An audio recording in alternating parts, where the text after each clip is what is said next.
दादाजी, उस रात की घटना के बारे में बहुत लोग बात करते हैं, लेकिन मैं जानना चाहता हूँ कि उस समय आप कहाँ थे? क्या ये सब आपके ही गांव में हुआ था? क्या राघव आपका ही गांव का था? ये मेरे ही गांव का है। ये कहानी सच्ची घटना है।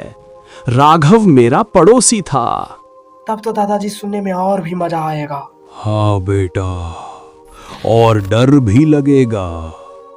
ये कहानी दिल दहला देने वाली है। ठीक है दादाजी, अब कहानी शुरू कीजिए। ठीक है बेटा, अब मैं कहानी शुरू करता हूँ। गांव की रातें हमेशा जल्दी सो जाती थीं। सूरज ढलते ही गलियों में सन्नाटा पसर जाता और रात होते होते पूरा गांव मानो नींद में डूब जाता। लेकिन उस रात चांद बादलों में छिपा हुआ था। हवा अजीब सी ठंडी और भारी थी। गांव के चौपाल पर कुछ बुजुर्ग बैठे थे। तेल की लालटेन टिमटिमा रही थी। तभी राघव अपनी बाइक के पास हेलमेट लेके पहुंचा। बुजुर्ग हरिया, अरे राघव, कहाँ जा रहा है इस वक्त? रात के 12 बज चुके हैं। राघव ने हंसते हुए कहा, शहर जाना है चाचा, कल बहुत जरूरी काम है, सुबह जल्दी पहुंचना है। हरिया ने गहरी सांस ली और धीरे धीरे कहा, बेटा, रात में उस जंगल वाली सड़क से मत जाना। सुना है कल ही किसी ने वहां औरत की चीख सुनी थी। दूसरे बुजुर्ग ने भी जुड़ा, वो जंगल खाली नहीं है। आधी रात के बाद वहां कोई और घूमता है। कई लोग कह चुके हैं कि उन्हें किसी ने पीछा किया।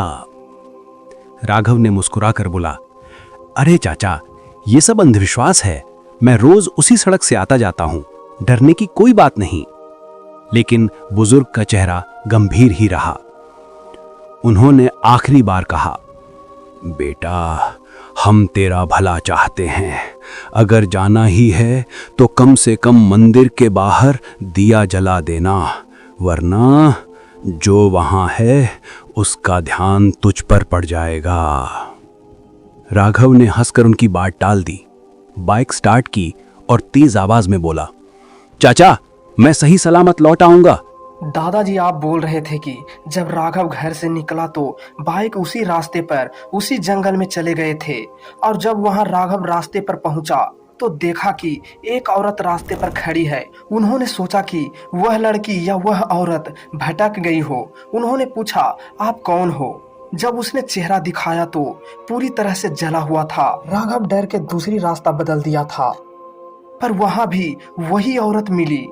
उसके बाद राघव को क्या हुआ दादाजी, यहाँ से बताओ। राघव ने डर के मारे फिर से बाइक घुमाई और दूसरी दिशा में भागने लगा। लेकिन सड़क फिर वही दिखी, वही पेड़, वही धुंध, वही सुनसान अंधेरा। अब ऐसा लग रहा था जैसे जंगल ने उसे अपने अंदर फंसा लिया हो। कोई रास्ता नहीं, कोई अंत नहीं। अचानक पीछे से किसी के दौड़ने की आवाज आई, तेज, बहुत तेज। राघव ने पलट कर देखा, वही औरत, लेकिन इस बार वो सड़क पर नहीं, हवा में उसके पीछे उड़ रही थी। उसके बाल पीछे की ओर उड़ रहे थे, आंखें जल रही थीं जैसे अंगारे। राघव ने पूरी ताकत से बाइक की स्पीड और बढ़ा दी। हवा अब इतनी जोर से चल रही थी कि उसकी आंखों से आंसू निकलने लगे। लेकिन पीछे से वो हंसी फिर सुनाई दी, धीरे धीरे। फिर अचानक इतनी तेज कि पूरा जंगल गूंज उठा। राघव का मन कह रहा था कि अगर वो रुक गया तो ये उसका आखिरी सफर होगा। राघव की बाइक चीखते हुए रुक गई। वो हांफते हुए नीचे गिर पड़ा। जंगल में इतनी गहरी खामोशी थी कि उसके कानों में सिर्फ अपनी धड़कन सुनाई दे रही थी। अचानक एक ठंडी हवा चली और धुंध हटी। अब उसके सामने एक बड़ा सा पीपल का पेड़ था। पेड़ पुराना, काला और मुड़ा तुड़ा था। राघव ने ऊपर देखा और उसका खून जम गया। पेड़ की सबसे ऊपरी डाल पर वही औरत उल्टी लटकी हुई थी। उसके बाल नीचे लटक रहे थे, आंखें लाल जल रही थीं, होंठ फटे हुए, और एक अजीब सी मुस्कान उसके चेहरे पर थी। औरत गहरी टूटी फूटी आवाज में, भाग क्यों रहा है राघव? आजा, यहीं तेरी जगह है। राघव का गला सूख गया। उसने चिल्लाने की कोशिश की पर आवाज नहीं निकली। पेड़ की डालियां हिलने लगीं, जैसे उनमें जान आ गई हो। हवा का झोंका और तेज हुआ। अब पेड़ से लटकती औरत धीरे धीरे नीचे आने लगी, जैसे गुरुत्वाकर्षण को चुनौती दे रही हो। राघव पीछे हटने लगा, लेकिन उसके पैर जमीन से चिपक गए थे। वो हिल भी नहीं पा रहा था। औरत का चेहरा अब उसके बिल्कुल पास था। उसकी सांसें ठंडी थीं, जैसे बर्फ। अचानक उसने चीख मारी, इतनी तेज कि पूरा जंगल गूंज उठा। पेड़ से काले कौवे उड़ने लगे। कहीं दूर से किसी बच्चे के रोने की आवाज आई। राघव ने आखिरी ताकत लगाकर अपने पैर छुड़ाए और दौड़ पड़ा। बाइक तक पहुंचने की कोशिश की, लेकिन जैसे ही वो बाइक पर चढ़ने लगा, पेड़ की जड़ से एक हाथ निकला और उसकी टांग पकड़ ली। हाथ काला, हड्डियों जैसा और गीला था। राघव गिर पड़ा। औरत की हंसी फिर गूंजी, इस बार बहुत पास। वो पेड़ से कूदकर सड़क पर आ गई। उसकी चाल अजीब थी, जैसे उसके जोड़ों में हड्डियां ही न हों। अब राघव को लगा कि ये उसकी आखिरी रात है। उसने आंखें बंद कर लीं। राघव जमीन पर गिरा हुआ था। टांग पर अभी भी पेड़ की जड़ जैसा हाथ कसकर पकड़े हुए था। वो डर से कांप रहा था। अचानक सब कुछ शांत हो गया।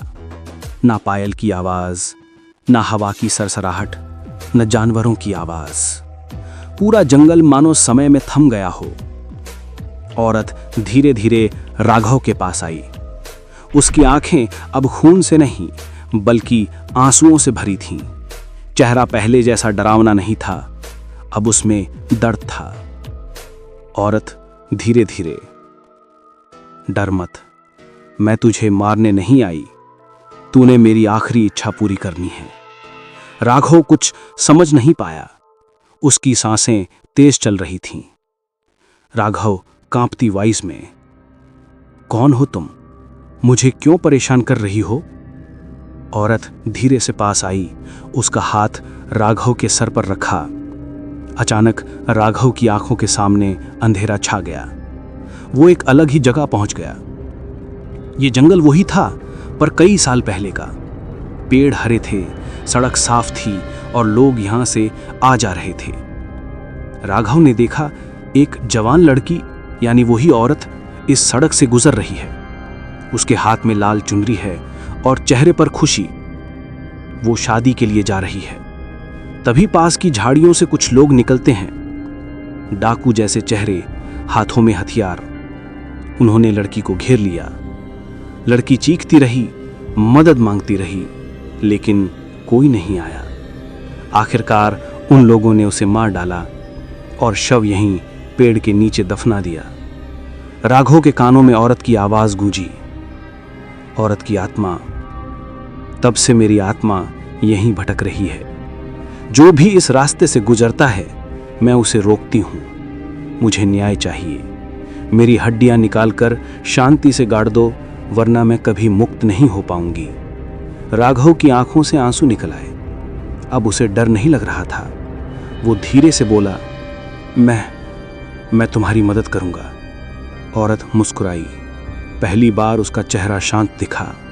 जंगल में हल्की रोशनी फैल गई। जैसे ही वो मुस्कुराई, उसका चेहरा धुंध में घुलने लगा।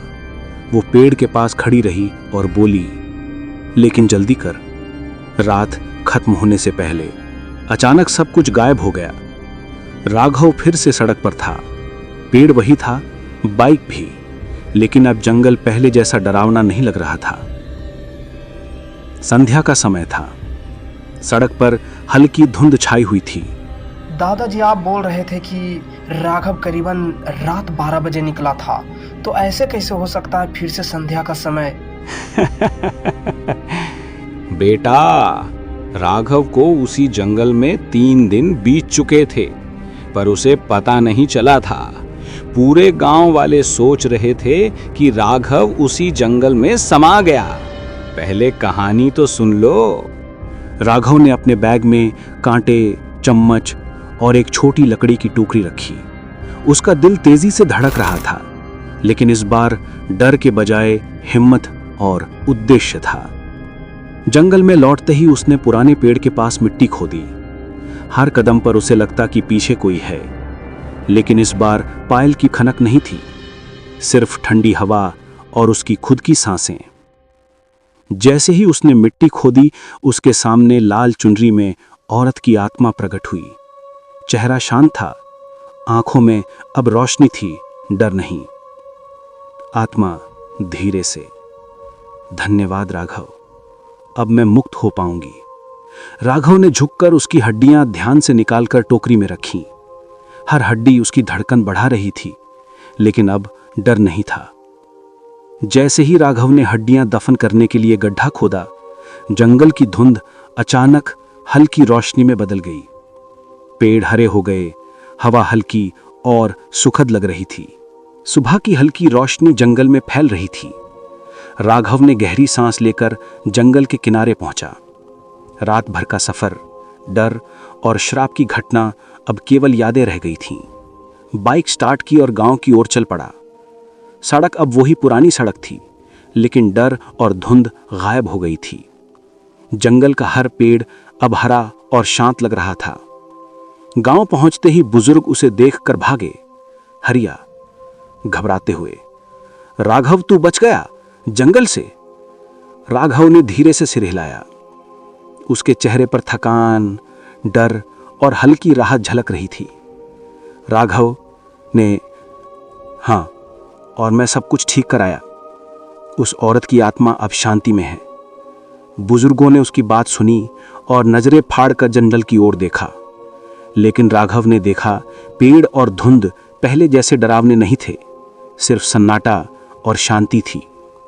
लेकिन जब वो अपने घर पहुंचा, उसकी आंखें फटी रह गईं। घर की दीवार पर जैसे रात की घटना की तरह सफेद साड़ी वाली औरत की परछाई हल्की सी दिखाई दे रही थी। वो हंस रही थी, लेकिन मुस्कान अब डरावनी नहीं बल्कि शांति और धन्यवाद वाली थी। राघव ने समझा, जंगल में भले ही डर और रहस्य समाप्त हो गए हों, लेकिन कुछ अलौकिक रहस्य हमेशा जिंदा रहते हैं। राघव ने धीरे से अपनी आंखें बंद की। दिल में राहत, लेकिन दिमाग में एक हल्की सहरन, क्योंकि सच यही था।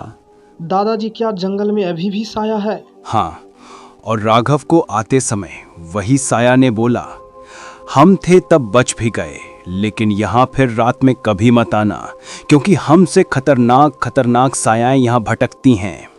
राकेश, आप सबको बोल दीजिए, आप सबको बोल दो, अगर ऐसे ही और खतरनाक खतरनाक स्टोरी सुनना रहे तो खूनी हॉरर्स 444 चैनल को सब्सक्राइब करवा दीजिए, ताकि हर वीडियो उन लोगों तक पहुंच सके और हमारी कहानियां ऐसे ही और भी खतरनाक खतरनाक सुनाने के लिए मिलती रहें। दादाजी, आपका स्टोरी सुनकर सभी लोग सब्सक्राइब कर दिए होंगे और अगले स्टोरी सुनने के लिए तैयार भी होंगे।